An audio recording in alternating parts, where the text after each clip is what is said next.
ನಿಮ್ಮ ಹೃದಯದ ಆರೋಗ್ಯ ಕಾಪಾಡಿಕೊಳ್ಬೇಕಾ? ಹಾಗಿದ್ರೆ ನೀವು ಆರೋಗ್ಯ ಅಡುಗೆ ಎಣ್ಣೆಯನ್ನು ಬಳಸಿ.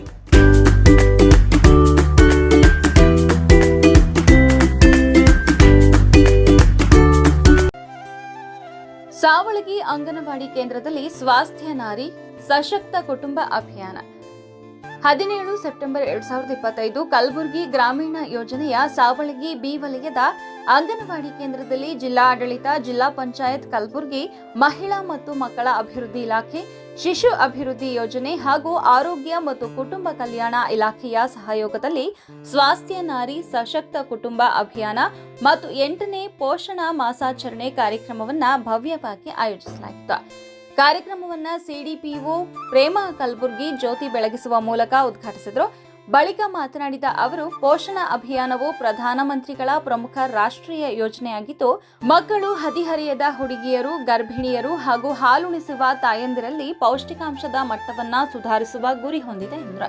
ಅಪೌಷ್ಟಿಕತೆ, ಕುಂಠಿತತೆ ಮತ್ತು ಕಡಿಮೆ ಜನನ ತೂಕವನ್ನ ಕಡಿಮೆ ಮಾಡುವ ಜೊತೆಗೆ ಸಮುದಾಯ ಚಟುವಟಿಕೆಗಳ ಮೂಲಕ ಪೌಷ್ಟಿಕ ಅರಿವು ಮೂಡಿಸುವುದು ಈ ಯೋಜನೆಯ ಉದ್ದೇಶವಾಗಿದೆ ಎಂದು ಹೇಳಿದರು. 2018 ಮಾರ್ಚ್ 8ರಂದು ಪ್ರಧಾನಮಂತ್ರಿಯವರು ದೇಶಾದ್ಯಂತ ಈ ಯೋಜನೆಗೆ ಚಾಲನೆ ನೀಡಿದ್ದು, ರಕ್ತಹೀನತೆ ತಡೆಗಟ್ಟುವಿಕೆ, ಶಿಶುಗಳಿಗೆ ಸೂಕ್ತ ಪೂರಕ ಆಹಾರ, ಆರೋಗ್ಯ ತಪಾಸಣೆ ಹಾಗೂ ಜಾಗೃತಿ ಚಟುವಟಿಕೆಗಳ ಮೂಲಕ ಸಮುದಾಯವನ್ನ ಸಬಲಗೊಳಿಸಲಾಗುತ್ತಿದೆ ಎಂದರು. ಪ್ರಧಾನಮಂತ್ರಿಯವರ ಹುಟ್ಟುಹಬ್ಬದ ಅಂಗವಾಗಿ ದೇಶಾದ್ಯಂತ ಸ್ವಾಸ್ಥ್ಯ ನಾರಿ ಸಶಕ್ತ ಕುಟುಂಬ ಅಭಿಯಾನ ಅಡಿಯಲ್ಲಿ ಲಕ್ಷಾಂತರ ಶಿಬಿರಗಳು ನಡೆಯುತ್ತಿದ್ದು, ಬಿಪಿ, ಶುಗರ್, ಕ್ಯಾನ್ಸರ್ ಹೀಗೆ ಗಂಭೀರ ರೋಗಗಳನ್ನು ಪ್ರಾಥಮಿಕ ಹಂತದಲ್ಲಿಯೇ ಪತ್ತೆ ಹಚ್ಚಿ ಚಿಕಿತ್ಸೆ ಒದಗಿಸುವ ಪ್ರಯತ್ನ ನಡೆಯುತ್ತಿದೆ ಎಂದು ಅವರು ತಿಳಿಸಿದರು. ಪ್ರಾಥಮಿಕ ಶಾಲೆಯ ಮುಖ್ಯ ಗುರು ಶ್ರೀ ದೇವಯ್ಯ ಗುತ್ತೇದಾರ್ ಮಾತನಾಡಿ, ಪೋಷಣಾ ಮಾಸಾಚರಣೆ ಒಂದು ವಿಶೇಷ ಕಾರ್ಯಕ್ರಮವಾಗಿದ್ದು, ಇದರಿಂದ ಸಮುದಾಯದ ಫಲಾನುಭವಿಗಳಿಗೆ ಸೂಕ್ತ ಸಮಯದಲ್ಲಿ ಅಗತ್ಯ ಸೌಲಭ್ಯಗಳು ದೊರೆಯುತ್ತವೆ. ಈ ಕಾರ್ಯದಲ್ಲಿ ಶಿಕ್ಷಣ, ಆರೋಗ್ಯ ಮತ್ತು ಮಹಿಳಾ ಮತ್ತು ಮಕ್ಕಳ ಕಲ್ಯಾಣ ಇಲಾಖೆ ಪರಸ್ಪರ ಸಹಕಾರದಿಂದ ಕಾರ್ಯನಿರ್ವಹಿಸುತ್ತದೆ ಎಂದರು. ಕಾರ್ಯಕ್ರಮದ ಅಂಗವಾಗಿ ಗರ್ಭಿಣಿಯರಿಗೆ ಸೀಮಂತ, 6 ತಿಂಗಳ ಮಕ್ಕಳಿಗೆ ಅನ್ನಪ್ರಾಶನ, 3 ವರ್ಷದ ಮಕ್ಕಳಿಗೆ ಅಕ್ಷರಾಭ್ಯಾಸ ಹಾಗೂ ಗರ್ಭಿಣಿ ಬಾಣಂತಿಯರಿಗೆ ಆರೋಗ್ಯ ತಪಾಸಣೆ ಶಿಬಿರವನ್ನು ಹಮ್ಮಿಕೊಳ್ಳಲಾಯಿತು. ಕಾರ್ಯಕ್ರಮವನ್ನು ವಲಯ ಮೇಲ್ವಿಚಾರಕಿ ಉಜ್ವಲ ನಿರೂಪಿಸಿದ್ರು. ಹಿರಿಯ ಮೇಲ್ವಿಚಾರಕಿ ಇಂದಿರಾ ಸ್ವಾಗತಿಸಿದ್ರು.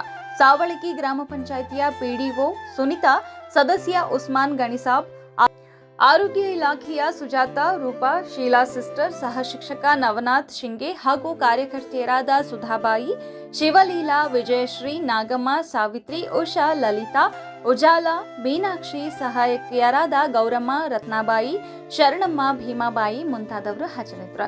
ಗರ್ಭಿಣಿಯರು, ಬಾಣಂತಿಯರು, ಅಂಗನವಾಡಿ ಮಕ್ಕಳು ಹಾಗೂ ಕಿಶೋರಿಯರು ಕಾರ್ಯಕ್ರಮದಲ್ಲಿ ಪಾಲ್ಗೊಂಡು ಪೋಷಣ ಮತ್ತು ಆರೋಗ್ಯ ಜಾಗೃತಿಯಿಂದ ಲಾಭ ಪಡೆದರು.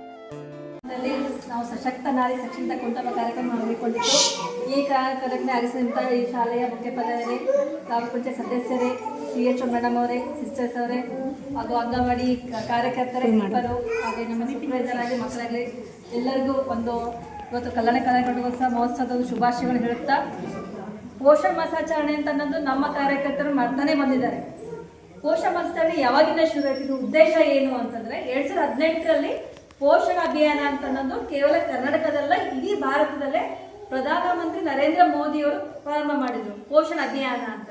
ಏನಿದೆ ಪೋಷಣ ಅಭಿಯಾನ, ಉದ್ದೇಶ ಏನು ಅಂತಂದರೆ, ಪೋಷಣ ಅಭಿಯಾನ ಮೂಲಕ ಒಂದು ಮಹಿಳೆಯರಲ್ಲಿ ಅನೇಮಿಯಾ ಮತ್ತು ಅಪೌಷ್ಟಿಕತೆ ಹೋಗಲಾಡಿಸಬೇಕು ಅನ್ನೋ ಕಾರಣಕ್ಕಾಗಿ ಈ ಕಾರ್ಯಕ್ರಮ ಹಮ್ಮಿಕೊಂಡ್ರು. ಯಾಕೆ ಒಬ್ಬರು ಪ್ರಧಾನಮಂತ್ರಿಯವರು ಮಹಿಳೆಯರ ಅಪೌಷ್ಟಿಕತೆ ಬಗ್ಗೆ ಯೋಚನೆ ಮಾಡ್ತಾ ಇದ್ದಾರೆ? ಯಾಕಂದರೆ ಆ ಒಂದು ಹುದ್ದೆಯವರು ಮಹಿಳೆಯರ ಅಪೌಷ್ಟಿಕ ಅನಿಯಮ ಬಗ್ಗೆ ಅಷ್ಟೊಂದೊಂದು ಕಾರ್ಯಕ್ರಮ ಮಾಡಿದ್ದಾರೆ ಅಂದರೆ ಅದ್ರ ಮಹತ್ವ ಏನು ಅನ್ನೋದು. ಯಾಕೆ ನಾವು ಮಹಿಳೆಯರ ಅನೇ ಬಗ್ಗೆ ಇಷ್ಟು ಯೋಚನೆ ಮಾತಾಡ್ತಾ ಇದ್ದೀವಿ, ಅಪೌಷ್ಟಿಕತೆ ಬಗ್ಗೆ ಯಾಕೆ ಮಾತಾಡ್ತಾ ಇದ್ದೀವಿ ಅಂತಂದರೆ, ಅಪೌಷ್ಟಿಕತೆ ನಿವಾರಣೆ ಆಗಬೇಕು, ಇದು ಸಶಕ್ತ ಭಾರತ ನಿರ್ಮಾಣ ಆಗಬೇಕು ಅಂತಂದ್ರೆ ಏನಾಗಬೇಕು, ಪ್ರತಿಯೊಂದು ಮಹಿಳೆಯರು, ಪ್ರತಿಯೊಂದು ಮಕ್ಕಳರು ಪೌಷ್ಟಿಕ ಇದ್ದರೆ ಮಾತ್ರ ಏನಾಗುತ್ತೆ, ಒಂದು ಊರು, ಒಂದು ಸಮಾಜ, ಒಂದು ದೇಶ, ಒಂದು ಜಗತ್ತಿನ ಪೌಷ್ಟಿಕತೆ ನಿರ್ಮಾಣ ಮಾಡಬೇಕನ್ನೋ ಕಾರಣಕ್ಕೆ ಏನಾಗುತ್ತೆ, ಪ್ರತಿಯೊಂದು ಹಳ್ಳಿ ಗ್ರಾಮದಲ್ಲಿ ಪೌಷ್ಟಿಕ ಅಭಿಯಾನ ಮಾಡಬೇಕು. ಸೆಪ್ಟೆಂಬರ್ 1 ತಿಂಗಳನ್ನು ಪ್ರತಿದಿನ ಒಂದು ಬೇರೆ ಬೇರೆ ವಿಷಯ ಇಟ್ಕೊಂಡು ಮಹಿಳೆಯರ ಮಕ್ಕಳಿಗೆ ಒಂದು ಪೌಷ್ಟಿಕತೆಯನ್ನು ನಿವಾರಣೆ ಮಾಡಬೇಕು ಅನ್ನೋದು ಉದ್ದೇಶ. ಪೌಷ್ಟಿಕತೆ ಅಂದರೆ ಏನು? ಎಲ್ಲರೂ ಊಟ ಮಾಡ್ತೀವಿ, ಪೌಷ್ಟಿಕ ಅಂದರೆ ಏನು? ಪೌಷ್ಟಿಕತೆ ಅಂದರೆ ಏನು? ಊಟ ಸಿಗ್ತಾ ಇಲ್ಲ. ಈಗಿನ ಕಾಲದಲ್ಲಿ ಊಟ ಮಾಡ್ತಾ ಇದೀವಿ, ಬಟ್ ಊಟದಲ್ಲಿ ನಮಗೆ ಪೌಷ್ಟಿಕ ಆಹಾರ ಸಿಗ್ತಾ ಇದೆಯೋ ಇಲ್ಲೋ? ಏನು ಪೌಷ್ಟಿಕತೆ ಅಂದರೆ? ಅನೆಮಿಯಾ ಅಂದರೆ ಏನು? ಯಾಕೆ ಬೇಕು ಫುಡ್ಡು? ನಾವು ಮಾಡೋ ಊಟದಲ್ಲಿ ನಮ್ಗೆ ಏನು ಸಿಗಬೇಕಾಗಿರೋಂಥ ವಿಟಮಿನ್ಗಳು ಪೌಷ್ಟಿಕಗಳು ಸಿಗದೆ ಏನಾಗುತ್ತೆ ಬರೋಂಥ ಕಾಯಿಲೆ ಬಂತದಕ್ಕೆ ಪೌಷ್ಟಿಕ ಆಹಾರ ಬೇಕು. ಆಹಾರ ಏನು ತಿಂತೀವಿ ಅನ್ನೋದಕ್ಕಿಂತ ನಾವು ಅದರಲ್ಲಿ ಏನು ಇದೆಯೋ ಇಲ್ಲ ಅಂತ ವಿಚಾರ ಮಾಡಬೇಕು. ಹೊಟ್ಟೆ ತುಂಬಗೋಸ್ಕರ ತಿನ್ನೋ ಆಹಾರ ಬೇರೆ, ಪೌಷ್ಟಿಕಾಂಶ ಸಿಗಲಿ ಅನ್ನೋ ತಿನ್ನೋದು ಆಹಾರ ಮತ್ತು ಗೊತ್ತಾಗಬೇಕಾಗಿದೆ. ಇವಾಗ ಈಗ ನಾವು ಏನು ಮಾಡ್ತಾ ಇದ್ದೀವಿ, ಮಕ್ಕಳಿಗೆ ಹೊಟ್ಟೆ ತುಂಬಿಸೋಕ್ಕೋಸ್ಕರ ಊಟ ಕೊಡ್ತಾ ಇದ್ದೀವಿ. ಬಟ್ ನಾವು ನೀಡಿದಂಥ ಊಟದಲ್ಲಿ ಆ ಮಕ್ಕಳಿಗೆ ಬೇಕಾಗಿ ಅಂತ ಪೌಷ್ಟಿಕಾಂಶ ಸಿಗುತ್ತಾ ಇದೆಯೋ ಇಲ್ವೋ? ಯಾಕೆ ಗರ್ಭಿಣಿ ಮಹಿಳೆಯರು ಅನಿಮಿಯಿಂದ ಬಳಲಬಾರ್ದು? ಯಾಕೆ ಅವರು ಅಪೌಷ್ಟಿಕದ ಬಗ್ಗೆ ಎಷ್ಟು ಯೋಚನೆ ಮಾಡ್ತಾ ಇದ್ದೀವಿ?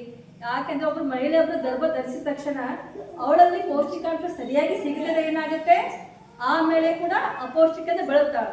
ಏನಾಗುತ್ತೆ ಅಪೌಷ್ಟಿಕ ಬೆಳೆದ್ರೆ ಏನಾಗುತ್ತೆ ಅಂತಂದರೆ ಹುಟ್ಟ ಮಗು ಏನಾಗುತ್ತೆ, ಅಪೌಷ್ಟಿಕ ಅಂದರೆ ವೀಕ್ ಆಗಿ ಹುಟ್ಟುತ್ತೆ ಅಂತ. ಅಪೌಷ್ಟಿಕ ಆಗ್ತಾ ಇರೋದ್ರೆ ಅದು ಮಗು ಅಂದರೆ ಸದೃಢ ಹುಟ್ಟಲ್ಲ. ಸದೃಢ ಹುಟ್ಟಲ್ಲ ಕೈ ಕಾಲು ಕಣ್ಣು ಇರಲ್ಲ ಅಂತಲ್ಲ, ನಾರ್ಮಲ್ ಆಗಿ ಹುಟ್ಟಿರುತ್ತೆ. ಅಂದರೆ ಎಷ್ಟು ಶಕ್ತಿ ಇರಬೇಕು ಆ ಮಗುವಿನಲ್ಲಿ, ಆ ಶಕ್ತಿ ಇರಂಗಿಲ್ಲ.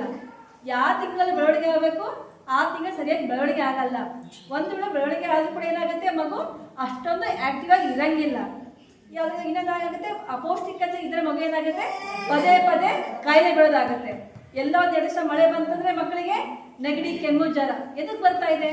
ಮಕ್ಕಳಲ್ಲಿ ಅಪೌಷ್ಟಿಕತೆ ಕಮ್ಮಿ ಆಗ್ತಾ ಇದೆ. ಅಂದರೆ ರೋಗ ನಿರೋಧಕ ಶಕ್ತಿ ಸಿಗ್ತಾ ಇಲ್ಲ. ಯಾಕೆ ಸಿಗ್ತಾ ಇಲ್ಲ ಅಂದರೆ ನಾವು ಕೊಡ್ತಾ ಇರೋ ಆಹಾರದಲ್ಲಿ ಅವರಿಗೆ ಸರಿಯಾಗಿ ಪೌಷ್ಟಿಕಾಂಶ ಸಿಗುತ್ತಾ ಇಲ್ಲ. ಆ ಕಾರಣಕ್ಕೆ ಮಕ್ಕಳಿಗೆ ಏನಾಗುತ್ತೆ, ಒಂದು ಪಕ್ಕದ ಮಗು ಸೀಂದ್ರೆ ಮರು ದಿವಸ ಆ ಮಗು ಕೂಡ ಏನಾಗುತ್ತೆ, ನೆಗಡಿ ಕೆಮ್ಮು ಬರುತ್ತೆ. ಯಾಕೆ ಬರ್ತೀವಿ?